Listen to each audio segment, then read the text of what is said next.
Oh, man. We're loving the sunshine.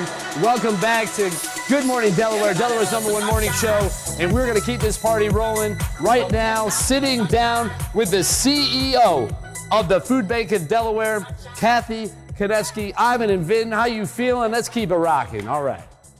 Well, thank you so much, Chris, Bruce, and thank you, DJ Mega Skills.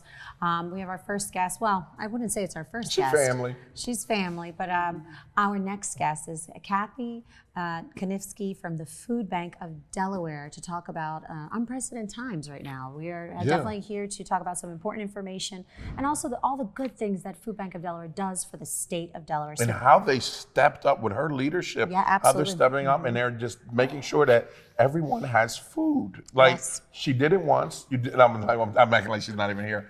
You did it once during COVID, and you're doing it again right after. And how are you to keep from being all gray?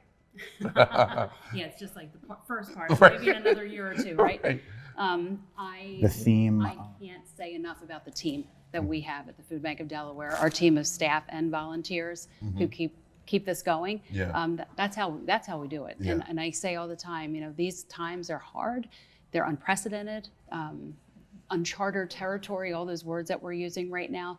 But we're made for this. That's what food banks are made for, and that's why we rise to the challenge every time we need to. I love it. I love it. Right. And so, Cathy, can you tell us a little bit more about your position at Food Bank of Delaware and your role, just for those that may not know who you are, and just get introduced to Food Bank of Delaware? Sure, gladly. So my name's Cathy Kanefsky. I have the honor of serving as the president and CEO for the Food Bank of Delaware. I've been in my role just about 5 years, and I have a whole career in nonprofit leadership that led me to this role, quite honestly. And one of the things that I worried about when I was considering whether or not I should even throw my hat in the ring was that I had never been food insecure. And so I've lived lots of different mission-driven roles that really relate to my own personal experience. But someone said to me, do me a favor and take away the word food from food insecurity, and you tell me the day that you knew what tomorrow was going to be. And that did it for me, and that's exactly every single day. The people that come to the food bank had something happen to them that turned their life upside down, and they didn't expect it, that's for sure. One thing I like about the food bank, and I would love for you to touch a little bit more on it, is how you make people feel like, you make people feel like alive and well. Like, you don't take, the food bank doesn't take anything away from anybody, but they give back that what's the word that you used before? Like, and we went respect, dignity. The dignity, the dignity in it. Like they have a supermarket in the food bank, so you can go and get what you need. So they make sure that they just give back the dignity in people. We tell people to check their pride at the door and at the curb, right, before they come in. And the one thing that I've learned since I've been part of this fantastic organization, and I've learned it from the folks that have been here a long time and some of our volunteers, is the first thing we should say to anybody coming to the food bank is welcome and thank you for coming. Because what it takes for anyone to come to the food bank, whether that's to get food, whether that's to sign up for one of our trainings, nobody expects to be at the food bank. And I say that about myself. I never expected to work at a food bank. It's not part of the future that you actually sit down and plan. Right. Now, Cathy, let's talk about what's happening, not just federally, but let's focus on what's happening in Delaware, because I think that's really where our focus needs to be, because where our audience is predominantly Delaware. What's happening with the Supplemental Nutrition Assistance Program, also known as SNAP. Could you tell us a little bit more about your role and how you're assisting what's happening in the state of Delaware? Sure. So this morning we woke up for the first time in the Food Bank of Delaware's history without SNAP. I'll say it again, it's uncharted territory. And what that means for us at the food bank, what that means for someone that needs food, is the kind of the platform, the foundation that SNAP has provided.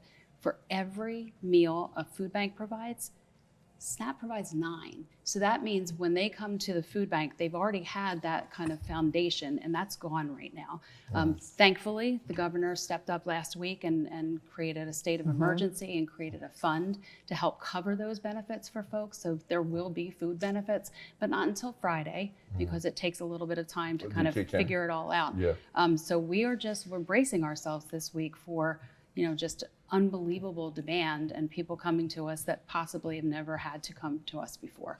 Right, and this is because of the federal government shutdown that it's caused, that halted the funding for Delaware's SNAP benefits. And this is leaving approximately, I believe it's 60,000 households without benefits. Correct. Which In Delaware. is in the Delaware. state In of Delaware. Delaware. And that's in the what, state of 12%? Delaware. That's 12% of our population. Yeah, isn't it? and this comes after, I've got to say, you mentioned COVID. So, everybody talks about, when we got out of COVID, I'm not sure that we've ever truly bounced back from it. Right. Very true. And Very true. as for the food bank, we thought that we would start to see some of that demand start to diminish, and it's not. So it stayed the same, and then it steadily started to incline. Last year, we distributed more meals than we ever have in the history of the organization, and that's before today. Yeah. So we are just, again, we're doing what we can, but I can't say enough about our community, and I literally just checked my phone before we started this interview, and I had yet another new donor coming to us. So we've got people that are understanding what's going on and wanting to find out how to help. That's what I was going to ask you.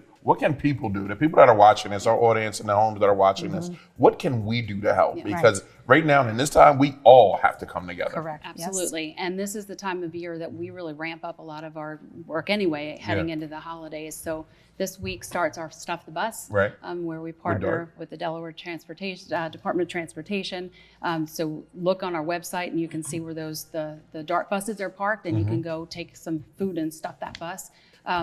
We ask people to do food drives if that's something that makes sense for your neighborhood, for your place of business. But quite honestly, one of the things that we've actually started to change our messaging a little bit, I know food drives are tangible and it makes you feel really good to actually put food in a box.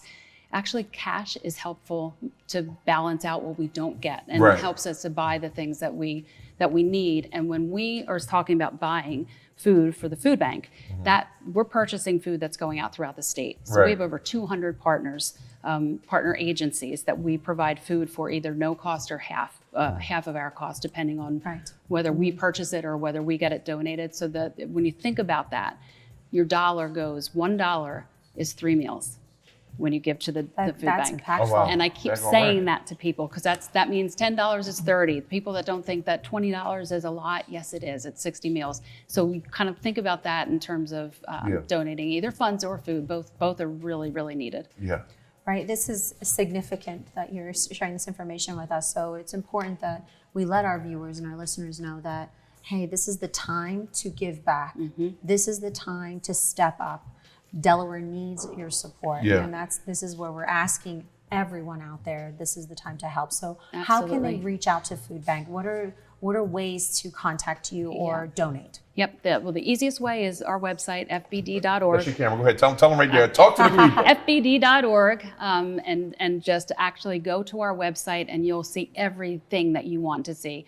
All the stuff, the bus, all the different events that we do. But most importantly, if you need assistance, it will show you where all of those pantries are throughout the state. Our own 2 healthy pantry centers, one in Newark and one in Milford, we're extending the hours so that we're there more for those that need us beyond the typical workday. We're staying in the evening, we're open on Saturdays. And so we are doing everything we possibly can to ramp up the distribution to meet the increased need. Awesome. Cathy, thank you so much for your continued service, what you're doing for the state of Delaware, what you're doing for families, households, because this is that time where now you're being tested, right? Now we're being tested as, not just I like to say bring as it. a state. I know that's right, Cathy. That means you were the perfect person for the role. So thank you for what you're doing at Food Bank of Delaware. And again, if you need anything here at DETV, Good Morning Delaware, you got it. You reach out to us. We are happy to assist in getting the message out there and making sure that we provide the proper information and resources to Delawareans. So thank you again. Thank you. Yep.